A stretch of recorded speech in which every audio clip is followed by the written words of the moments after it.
Bonjour et bienvenue chez Life Design Analysis. Mon nom est José et je serai avec vous aujourd'hui en train de vous montrer comment naviguer les fonctionnalités de la plateforme et comment aller chercher vos notifications. Alors, on va commencer tout de suite. Premièrement, ça c'est le tableau de bord.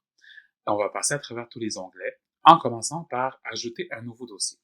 Cet onglet va vous amener à l'écran où vous pouvez aller bâtir un dossier, bâtir un nouveau cas pour vos clients qui existent déjà. Après ça, vous avez géré les dossiers. Alors ici, vous allez trouver tous les dossiers, tous les cas que vous avez déjà créés pour vos clients, vous allez les trouver sous cet onglet.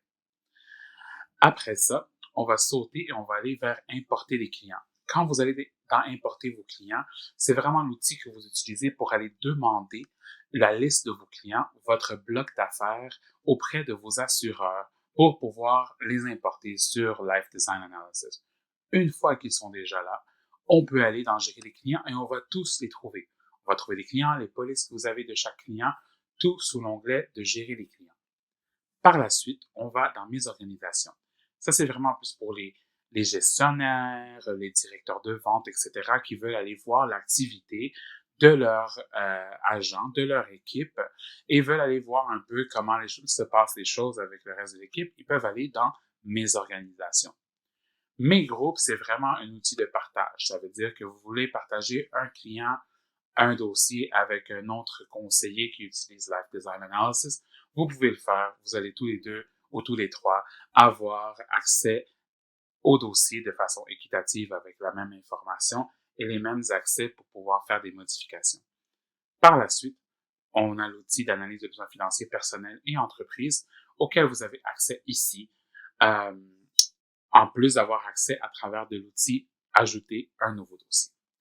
On va dans les petits onglets rapides ici. Alors ici, vous voyez les différents icônes. On a le premier qui est vraiment un outil rapide pour aller dans Ajouter un nouveau cas. On a Gérer les dossiers. On a Gérer les clients. Et on a aussi Revenir au dernier cas. Alors, on va cliquer là-dessus, voir le dernier cas. Et ça va nous amener à l'écran de concevoir un cas. Alors ici, on peut concevoir un cas. On va voir ici les produits que j'ai déjà rajoutés au dossier. On peut rajouter d'autres produits en cliquant sur un des onglets verts ici pour rajouter différents types de produits au dossier. On a ici à droite l'information du client. Ça veut dire, ça c'est vraiment la section client. On a l'outil analyse de besoins financiers ici auquel vous avez accès aussi à travers votre tableau de bord. Et on a quand même nos outils ici en haut qui sont les différents onglets rapides qui sont pareils que ceux de l'écran de bord avec l'ajout de générer le rapport. Alors, vous avez l'option de le générer à partir d'ici ou à partir d'ici. C'est l'onglet qui apparaît une fois que vous êtes dans l'écran Concevoir un cas. On peut aller plus bas aussi, on va aller voir les différentes notes de rapport, on peut aller voir aussi les différents composants du rapport que vous voulez ajouter. Ça veut dire ça, c'est les pages que vous voulez présenter dans le rapport que vous allez partager avec votre client. Alors, vous pouvez aller faire votre sélection et cliquer sur sauvegarder pour sauvegarder vos préférences. Aussi, vous avez ici, si jamais vous avez des questions que vous voulez poser à un de nos représentants en réussite client, vous allez pouvoir communiquer avec eux à travers de ce chat ici et vous allez avoir une réponse immédiate. Vous pouvez aussi aller envoyer vos commentaires. Si vous avez un feedback, si vous avez un commentaire à nous faire, allez-y, il n'y a aucun problème. On veut vous écouter, on veut savoir de quelle façon on peut mieux vous aider, on peut s'améliorer aussi. Alors ici, vous allez dans envoyer un commentaire et vous allez pouvoir soumettre le commentaire. On va recevoir une notification et on va vous revenir avec une réponse aussi. Ici, en haut, vous n'allez pas voir tous ces onglets-là. Mais vous allez avoir, par exemple, abonnement pour aller gérer votre abonnement, aller faire des changements si vous voulez, vos dossiers. Vous voyez, gérer les dossiers, les entreprises, etc. Vous avez géré les clients dans clients et vous avez aussi support avec quelques outils de support qui sont disponibles pour vous. Par la suite, maintenant, on va aller à ici dans l'onglet Bienvenue et vous allez trouver votre nom. Bienvenue, dans ce cas-ci, c'est José. Vous avez votre compte, vos paramètres du compte, vous pouvez aller voir votre abonnement. Mais aujourd'hui, on va aller dans Notifications. Alors, quand on va dans Notifications, vous allez voir ici les différentes notifications que vous avez reçues.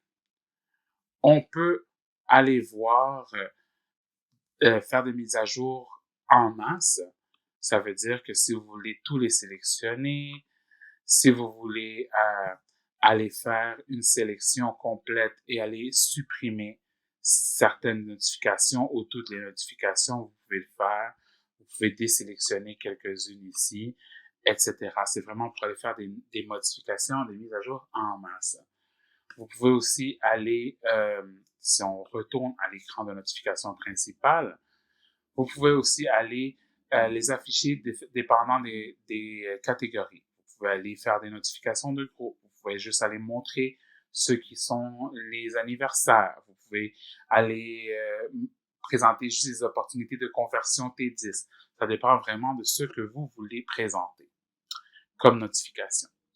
On va aller aussi dans Paramètres du compte pour aller gérer les notifications qu'on veut voir, qu'on veut recevoir. Alors ici, on va dans Système et vous avez l'écran Notifications. Alors ici, vous avez les notifications. Vous pouvez recevoir des notifications quotidiennes, hebdomadaires ou jamais. Moi, je suggère quand même de les garder de façon quotidienne. Vous pouvez recevoir des rapports mensuels. Et ici, vous pouvez activer les notifications. Alors, dans ce cas-ci, moi, j'ai pas les notifications d'anniversaire. Mais si je veux recevoir les notifications d'anniversaire, je peux aller sélectionner. Si je veux recevoir des notifications d'analyse de besoins financiers personnels complétées par les clients, je peux aller le faire aussi. Si je veux pas recevoir les polices arriérées, je peux aller les enlever. Ça dépend vraiment de vous et ça dépend vraiment de vos préférences de notifications que vous voulez recevoir. Par la suite, une fois que vous avez fait votre sélection, vous allez sur Sauvegarder et continuer et ça va sauvegarder vos préférences. Alors, pour aujourd'hui, c'est tout. Merci de m'avoir écouté. Merci d'être avec nous. Si vous avez des questions, n'hésitez pas à nous contacter. Un de nos spécialistes en réussite client se fera un plaisir de vous répondre. Merci et à la prochaine.